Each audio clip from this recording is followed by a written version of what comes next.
مرة عصف الأنين بداخلي، كم مرة قد ذاق قلبي من أساه. رحلا تمر وكم كرهت مصابها، لكن رأيت الخير يسكب في أنا. كم مرة قد ضقت من عظم البال. بسم الله الرحمن الرحيم. الحمد لله رب العالمين، والصلاة والسلام على نبينا محمد وعلى آله وأصحابه ومن تبعهم بإحسان إلى يوم الدين. ما بعد. السلام عليكم ورحمة الله وبركاته. I have no doubt in my mind, and I have ruffled some feathers with this statement, and I will repeat it because this is what I truly believe. And I hold the view deep down that the super salafis and the ultra Najdis deep down believe that Muhammad bin Abdul Wahab is the root and the source of this modern extremism we are seeing today. And the early Najdiyyah, who were the students of Muhammad bin Abdul Wahab, so obviously just a brief breakdown, Muhammad bin Abdul Wahab was the Sheikh, Muhammad bin Saud was the leader. Muhammad bin Saud had a son called Abdul, who married the daughter of Muhammad bin Abdul Wahab. So from the political establishment, or from the founding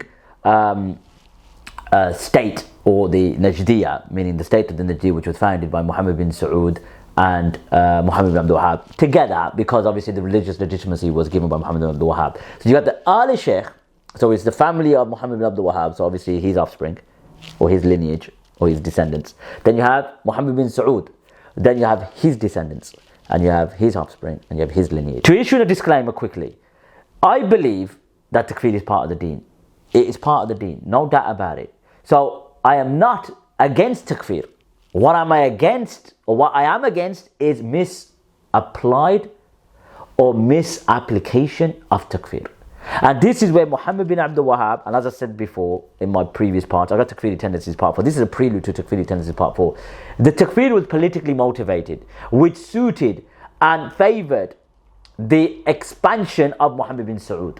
So it was politically motivated takfir. So the argument that yes, there was potential that there was, tribes that were venerating graves, no doubt about it. But what you will find, and as I've done in Takfeeri Tendencies part 3, as you can see on screen, the thumbnail, and Takfeeri Tendencies part 4, which is coming, you would see that majority of the takfir, I would say, was based upon the disagreement of tribes who didn't fall under the obedience of Muhammad bin Saud or Muhammad bin Abdul Wahab for that matter, meaning by extension. The argument that we hear consistently from the super salafis / ultra Najdis is that no, Muhammad bin Abdul Wahab only made takfir of those who are worshipping other than Allah Azza wa Jal. And again, go and study the life and history of Muhammad bin Abdul Wahab.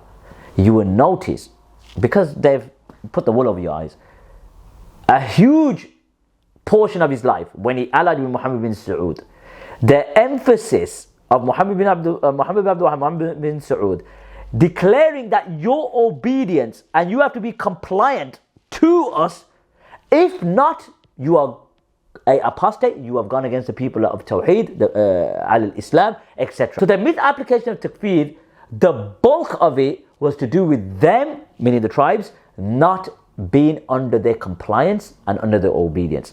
A lot of it. So we would argue, when you hear the takfiriyun and those like Daesh and they say, those who are not under our territory and have not given us bay'ah or whatever, you guys are Kaafir, murtad. Where did they get this from? They got this from Muhammad bin Abdul Wahab, because he was the root and the source. Don't divorce Muhammad bin Abdul Wahab to the actions which were worse, far worse, and again, Takfeeri Tendencies part 4 would also prove it, were far worse than what Muhammad bin Abdul Wahab and Abdul Aziz were committed. They were bad. Don't get me wrong, Muhammad bin Abdul Wahab is the root and the source and the forefather of ISIS. But don't think that you would try to use another technical and say, yes, the later followers did go extreme. No. Don't divorce Muhammad bin Abdul Wahab, because they are following on his manhaj. Anyway, so this video is a prelude to Takfeeri Tendencies part 4. And what I would prove in this video is the ridiculous, politically motivated takfir, that you cannot practically be a Muslim unless you are under their obedience. Even to the point that if you were to leave their territory, so just say you are upon Tawheed, you love Tawheed, you propagate Tawheed, you teach Tawheed, you hate shirk, you warn against shirk, but you leave their territory. You just leave their territory. What was the ruling that the Najdiyyah applied on you? As you can see on screen, we got the book Ad-Durar al-Sanniya. Okay, Ad-Durar al-Sanniya. So it mentions a question being asked. وَسُئِلَ الشيخ, that the sheikhs were asked a question. Muhammad bin Abdul Latif. So these are the early Najdiyyah. وَالشيخ Sulaiman bin Sahman. وَالشيخ Salih bin Abdul Aziz. وَالشيخ Muhammad bin Ibrahim bin Abdul Latif. So these are the sort of the prominent sheikhs. Sulaiman bin Sahman studied under Hamd bin Atiq and others as well. There's others in there, but Takfeeri Tendencies part 4 will go into that. We'll go into their books basically, their actual works. So he mentioned, and the majority of the ulama of Al-Arid. Now Al-Arid is Al-Najd and the surrounding areas. And Al-Ujman wal-Duwaish. So these are two tribes, I think, from my understanding. Again, whether the places or tribes, irrelevant. They're either tribes or places. وَمَنْ تَبِعَهُمْ, and those who follow them. حَيْثُ خَرَجُوا مِنْ بُلْدَانِ الْمُسْلِمِينَ, when they left the lands of the Muslim. Okay, they left the lands of the Muslims, meaning the only Muslims on the planet, because everyone that wasn't compliant and under their control, they were kuffar. As you can see on screen, where Imam al-Shawkani in his book Al-Badr al-Tali', he mentions that the ulama of Yemen, he mentioned, I'm going by memory, but I'll put it on screen, that he said that if you weren't under their control, that you've left the deen of Islam. And then he mentioned that the Hujjaj of Yemen went and they said something that you were kuffar, etc. But you'll see the screenshot. Obviously, I'm not quoting it, by looking at it, I'm quoting it on the top of my head. So coming back to me now. So basically, what it's asking the mashayikh of Al-Arid, the Najd and the surrounding areas, and he mentioned some prominent mashayikh of the Najdiyyah, Muhammad bin Abdul Latif, and Sheikh Sulaiman bin Sahman, wa Sheikh Salih ibn Abdul Aziz, wa Sheikh Muhammad bin Ibrahim bin Abdul Latif, etc. That about two tribes, as I mentioned, I'm sure they're tribes, Al-Ujman and Duwaish. About these two tribes and those who follow them. So remember, it's not just Ujman and Duwaish, it's those who follow them as well. So remember the chain takfir element. And this is what you have to acknowledge, ultra Najdi super Salafis, that yes, Muhammad bin Abdul Wahab was an extremist and radical, and those who followed them, or those who followed him rather, his bandits, were contributed to the takfiri phenomenon and problem we see today. That's what you need to acknowledge. But because you've elevated him to a pedestal, unfortunately now we're presenting clear evidence of the takfiri tendencies and the extremist manhaj of the early Najdiyyah, and Muhammad bin Abdul Wahab in particular. Anyway, so then he mentions Al-Ujman and Duwaish and those who follow them. When they left the lands of the Muslims, you see, the lands of the Muslims, so they are the Muslims. So they have left them now. And they are claiming that they're leaving these lands because they're imitating Ja'far ibn Abi Talib and his companions when they left Mecca to go to Habasha, okay? Which is Ethiopia or Abyssinia. What was the answer given by these mashayikh? Remember, he mentions Wasu'il al-Shaykh, and he mentioned all the mashayikh and the rest of the ulama al-Arid. What's the response? It will shock you to your very core. As you can see on screen, فَأَجَابُوا, and they responded, هَؤُلَاءِ الَّذِينَ ذَكَرَهُمُ السَّائِلِ. Now look, pay attention. Those people who are mentioned by the questioner, and who are they? وَهُمُ الْعُجْمَانِ, meaning the Ujman tribe, وَالْدُوَيْش, and the Duwaish tribe, وَمَنْ تَبِعَهُمْ, and those who follow them, لَا شَكَّ فِي كُفْرِهِمْ وَرِدَّتِهِمْ. Subhanallah. So those tribes and those who follow them, there is no doubt of their kufr and their apostasy.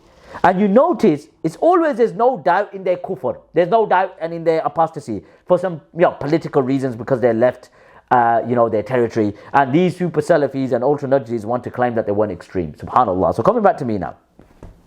So you see the level of extremism and fanaticism and misapplication of takfir. Okay, just say this tribe, Ujman, Al-Ujman and Al-Duwaish and those who follow them, وَمَنْ تَبِعَهُمْ. They just left their territory. We'll get to their understanding why it's kufr. Don't get me wrong, I'm not cutting it. But I'm just presenting an argument before I carry on reading.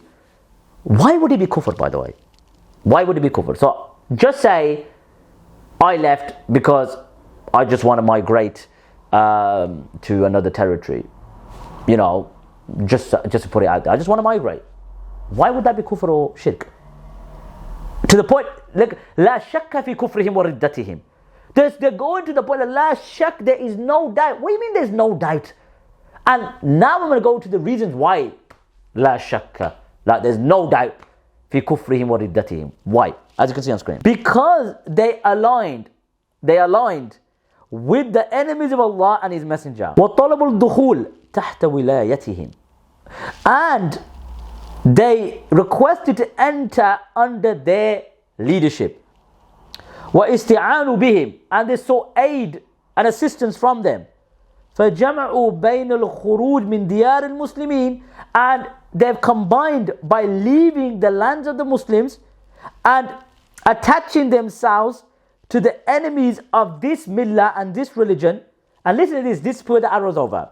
And their takfir, meaning wal-ujman, wal-duwaish, and those who follow them, that they made takfir of the people of Islam, and they made halal their blood and their wealth. Now, coming back to me now, look at this extremism right here.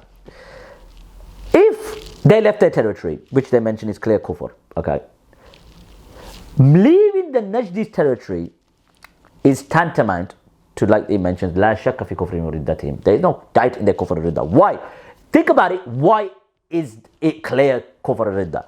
It's because they aligned with the enemies of Allah and His Messenger. It's not as if they're aligning with, you know, the Salibin, the Crusaders, wal Maghul, wal Tatar, wal Salibin, I've already mentioned, wal Franja. Look at this extremist methodology and mentality that they've left and assigned or aligned with the enemies of Allah and His Messenger, and they've requested to enter in under their wilaya. Okay? Under their wilaya. We'll get in another video what Ibn Taymiyyah said about those Muslims who qafaza, who went and jumped to the Tatar, meaning left the Muslims and went to the Tatar. We're talking about a Tatar wal Maghul, you know. Now we're talking about the territories of Al-Arid wal Najd are Muslims, no doubt. Yes, some might have fallen into some sort of shirk, but we're talking about the whole Al-Arid and Al-Najd wa Jazirat Al-Arab.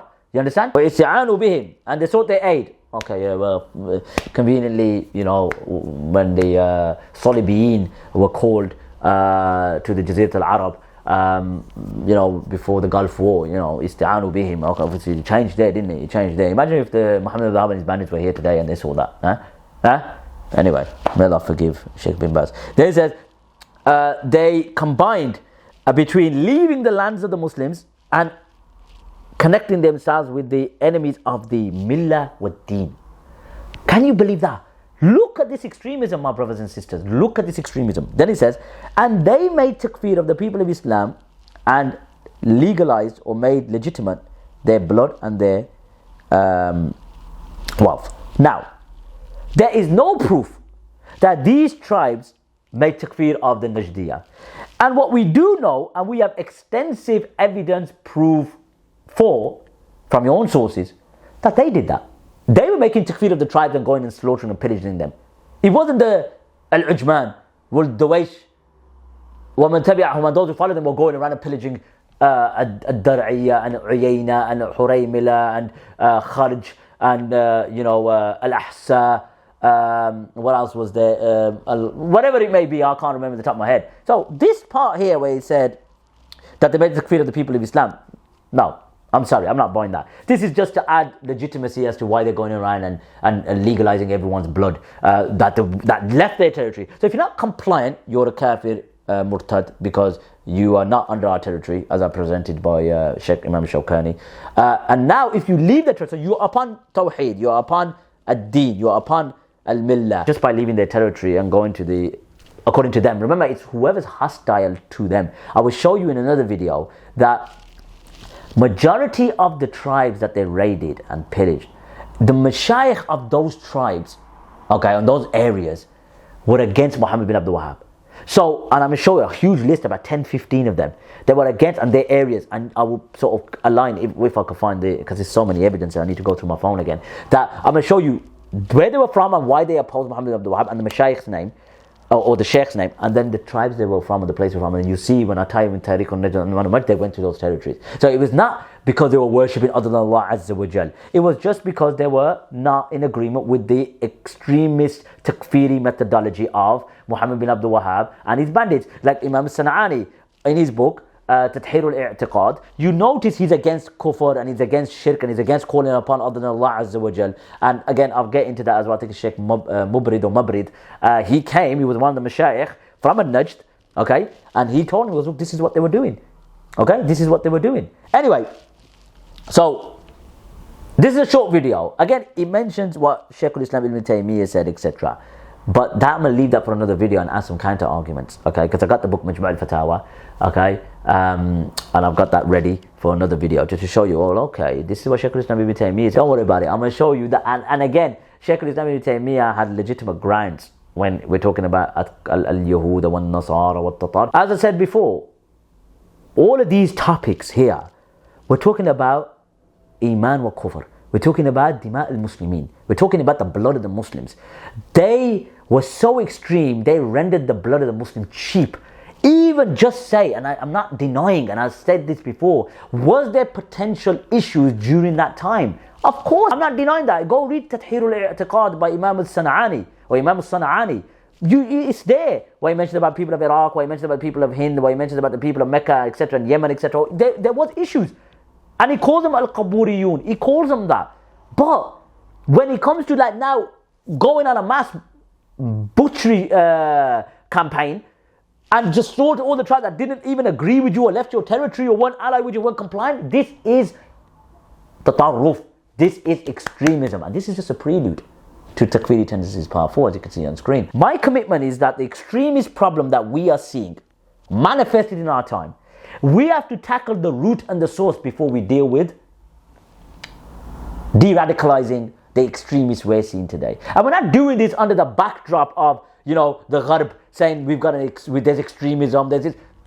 This is for ourselves. This is for Islam and the Muslims. This is for the mu'minun. This is for the Muslimun.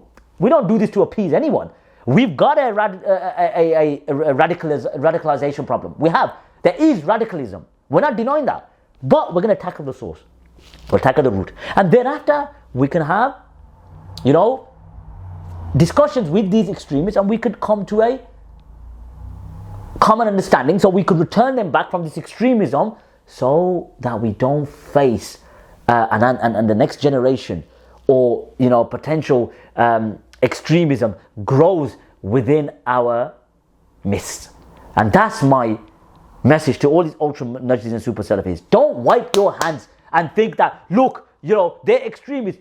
They are the true followers of Muhammad bin Abdul Wahab. You and your likes, your claims are nothing but hot air. You could point the finger at them as much as you want. As I mentioned consistently, if Muhammad bin Abdul Wahab was alive today, whose side would he be on? Be sincere.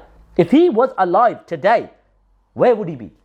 Which group would he be following? Or even leading, in fact. I say without any hesitation. Sha'a man sha'a wa aba man aba.